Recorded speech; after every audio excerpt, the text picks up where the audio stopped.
Hello friends, welcome to NS foods. ఈరోజు మన ఈ వీడియోలో చాలా సింపుల్గా అయిపోయే డిఫరెంట్ టేస్టీగా ఉండే స్వీట్ని మన ఇంట్లోనే ఎలా చేసుకోవచ్చో ఈ వీడియోలో తెలుసుకుందామండి. చాలా కమ్మగా ఉంటుందండి, అసలు నోట్లో వేసుకోగానే కరిగిపోతుంది, అంత టేస్టీగా ఉంటుంది ఈ స్వీట్ అనేది. ముందుగా మీరు కనుక మా ఛానల్ ఫస్ట్ టైం చూస్తున్నట్లయితే మరిన్ని ఇలాంటి వీడియోల కోసం మా ఛానల్ అనేది సబ్స్క్రైబ్ చేసుకోండి. ఇప్పుడు తయారీ విధానం చూద్దాం.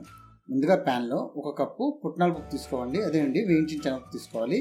అదే క్వాంటిటీలో పాలు అనేది తీసుకోవాలండి. ఈ విధంగా తీసుకున్న తర్వాత ఇది ఇప్పుడు మంటను అనేది మీడియం ఫ్లేమ్లో పెట్టి మనకి 1 లేదా 2 పొంగులు వచ్చేలాగా చూసుకోవాలి. ఈ విధంగా మనకి పొంగు అనేది వచ్చిన తర్వాత మనకి స్టవ్ అనేది ఆఫ్ చేసుకోవాలి. ఈ విధంగా స్టవ్ ఆఫ్ చేసుకున్న తర్వాత దీని అనేది పూర్తిగా చల్లారనివ్వాలి. ఈ విధంగా పూర్తిగా చల్లారిన తర్వాత చూశారు కదా, ఈ విధంగా దగ్గర పడిపోయి ఉంటుంది. ఇప్పుడు ఒక మిక్సీ జార్ తీసుకొని దీని మొత్తాన్ని అందులోకి ట్రాన్స్ఫర్ చేసుకోవాలి. ఈ విధంగా ట్రాన్స్ఫర్ చేసుకున్నాక ఇప్పుడు ఇందులోకి 2 ఇలాచీ యాడ్ చేసుకోవాలి. అదేవిధంగా 4 బాదం పప్పు తీసుకోవాలి. అలాగే తరిగిన బెల్లాన్ని 1 కప్పు తీసుకోవాలి. ఇప్పుడు మూత పెట్టి దీన్ని మెత్తని పేస్ట్ లాగా గ్రైండ్ చేసుకోవాలి. ఎంత మెత్తగా వస్తే అంత మెత్తగా గ్రైండ్ చేసుకోవాలి. చూసారు కదా, ఈ విధంగా మెత్తగా గ్రైండ్ చేసుకోవాలి.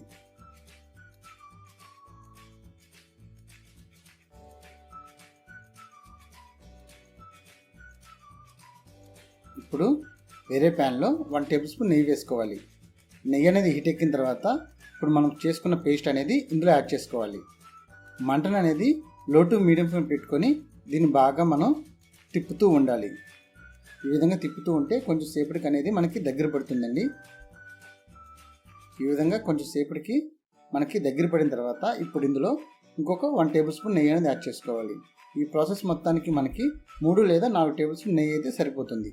ఈ విధంగా కలుపుకుంటూ మంట అనేది లో టు మీడియం ఫ్లేమ్ కలుపుకుంటూ ఉంటే మనకి కొంచెం సేపటికి ఈ విధంగా దగ్గర పడుతుందండి.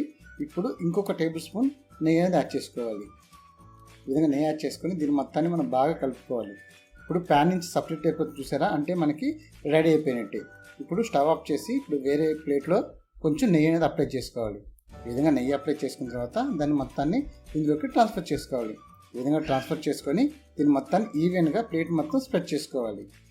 ఈ విధంగా స్ప్రెడ్ చేసుకున్న తర్వాత దీన్ని మన రూమ్ టెంపరేచర్ అనేది చల్లారేదాకా చూసుకోవాలి. ఈ విధంగా బాగా చల్లారిపోయిన తర్వాత చూసారు కదా, ఈ విధంగా రెడీ అయిపోయి ఉంటుంది. ఇప్పుడు చాప్తో కానీ మీకు ఏ విధంగా షేప్ కావాలంటే ఆ షేప్తో మనం కట్ చేసుకోవచ్చు.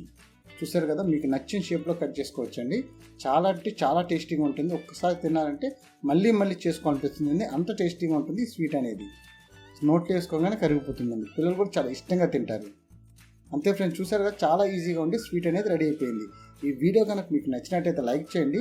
మరిన్ని ఇలాంటి వీడియో కోసం మా ఛానల్ సబ్స్క్రైబ్ చేసుకోండి. మీరు కూడా ట్రై చేసి మీకు ఎలా వచ్చిందో కామెంట్ రూపంలో తెలియజేయండి. Thank you for watching this video.